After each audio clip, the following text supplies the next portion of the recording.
நிகழ்தகவு. மனைவியை கொலை செய்து விட்டதாக கூறி காவல் நிலையத்தில் சரணடைந்த நபர். மகன்கள் கண்முன்னே தாயை அரிவாளால் வெட்டி சாய்த்த கொடூரம். தாயின் ரத்தம் தெறித்ததை பார்த்து அழுது கொண்டே ரோட்டிற்கு ஓடி வந்த மகன்கள். தாலி கட்டிய மனைவியை கணவனே கொலை செய்தது ஏன்? கொலைக்கான பின்னணி என்ன?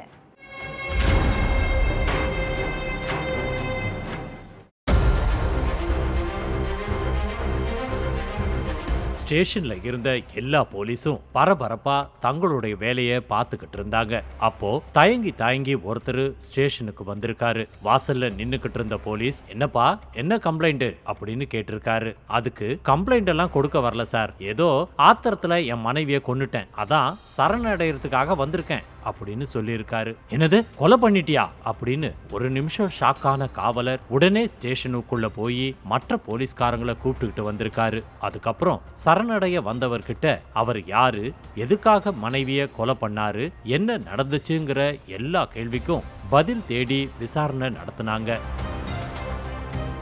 தென்காசி ஆலங்குளம் பக்கத்துல உள்ள மேல காட்டூருங்கிற கிராமத்தை சேர்ந்த முருகப்பெருமாளுக்கும் அதே ஊரை சேர்ந்த மகாலட்சுமிக்கும் 17 வருஷத்துக்கு முன்னாடி கல்யாணம் நடந்திருக்கு. இந்த தம்பதிக்கு இப்ப 2 மகன்கள் இருக்காங்க. ஃப்ரெண்ட்ஸோட சேர்ந்து குடிப்பழக்கத்துக்கு அடிமையான முருகப்பெருமாள் தினமும் குடிச்சிட்டு வீட்டுல ரகலை பண்ணிக்கிட்டே இருந்திருக்காரு. கொஞ்ச நாள் வேலைக்கு போனா அடுத்த கொஞ்ச நாள் வேலைக்கு போகாம குடிச்சிட்டு ஊரை சுத்திக்கிட்டு இருந்ததாவும் சொல்லப்படுது.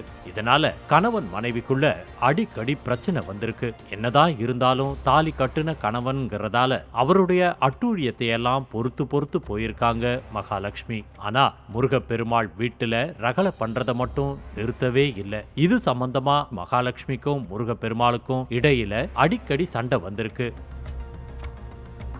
ஒரு கட்டத்துல முருகப்பெருமாள் கூட வாழ முடியாதுன்னு சொல்லி 2 பசங்களையும் கூப்பிட்டுக்கிட்டு தன்னுடைய அம்மா வீட்டுக்கு போயிட்டாங்க மகாலட்சுமி. மனைவி பிள்ளைகளை பிரிஞ்சு தனிமையில இருந்த முருகப்பெருமாள் மது குடிக்கிறத ஸ்டாப் பண்ணிட்டாரு. அதோட மாமியார் வீட்டுல இருந்த மனைவி மகாலட்சுமியையும் 2 பிள்ளைகளையும் தன்னுடைய வீட்டுக்கு கூட்டிட்டு வந்திருக்காரு. கணவன் குடிப்பழக்கத்தை கைவிட்டதால குடும்பத்தோட சந்தோஷமா இருந்த மகாலட்சுமி பிசினஸ் பண்ணலாம்னு முடிவு பண்ணியிருக்காங்க. ஆனா ஒரு தொழில் தொடங்கணும், அதுல முதலீடு செய்யறதுக்கு பணம் வேணும். அது மகாலட்சுமி கிட்ட இல்ல. அதனால முருகப்பெருமாள் மனைவிக்காக தனக்கு தெரிஞ்சவங்க கிட்ட இருந்து வட்டிக்கு பணம் வாங்கி கொடுத்திருக்காரு. மகாலட்சுமியும் தன்கிட்ட இருந்த நகைகளை எல்லாம் வித்து அதுல வந்த பணத்தையும் கணவன் கொடுத்த பணத்தையும் வச்சு பூலாங்குளம் கிராமத்துல ஒரு தையல் கடையை பக்கத்திலேயே காய்கறி கடையையும் வச்சிருக்காங்க. கூடவே வீட்டுக்கு முன்னாடி ஒரு கூரை தயாரிச்சு அதுல காளான் உற்பத்தி பண்ணி விற்பனையும் செஞ்சிருக்காங்க.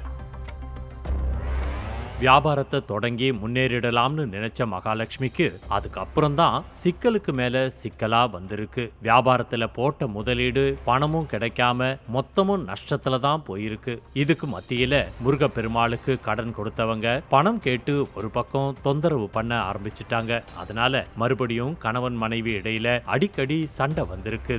இந்த கடன் எல்லாம் அடைக்கிறதுக்காக மகாலட்சுமி வேற இடத்துல கடன் வாங்கின விஷயம் தெரிய வரவே ஆத்திரம் அடைஞ்ச முருகப்பெருமாள் மகாலட்சுமி கிட்ட தகராறுல ஈடுபட்டிருக்காரு. இருந்த நகைகளை எல்லாம் வித்துட்ட, வியாபாரத்திலையும் லாபம் இல்ல, இப்படியே நீ கடனுக்கு மேல கடனை வாங்கி என்னைய வெளியே தலை காட்ட விடாம பண்ணிட்டு இருக்கேன்னு சொல்லி மகாலட்சுமி கிட்ட சண்டை போட்டிருக்காரு. இதே போல 2 பேருக்கும் நடுவுல பிரச்சனை பெருசாகிக்கிட்டே இருந்திருக்குது.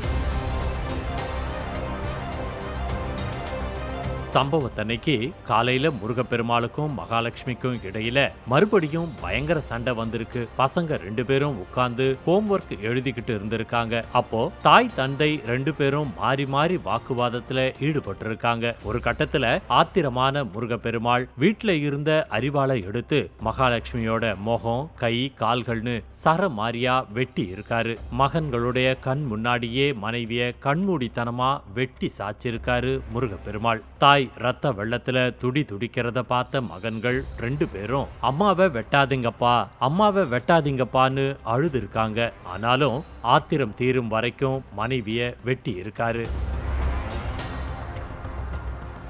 கொஞ்ச நேரத்துக்கு அப்புறம் நிதானத்துக்கு வந்த முருகப்பெருமாள் கோபத்திலையும் அவசரத்திலையும் மனைவி உயிர் போனதுக்கு நானே காரணமாயிட்டேனேன்னு சொல்லி நேரா போலீஸ் ஸ்டேஷனுக்கு போய் சரணடைஞ்சிட்டாரு.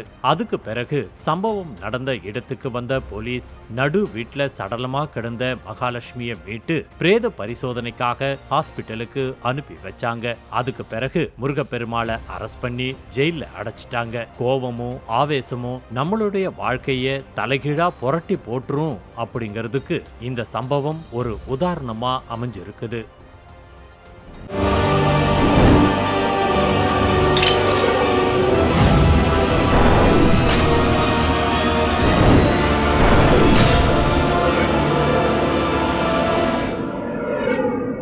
நிகழ்தகவு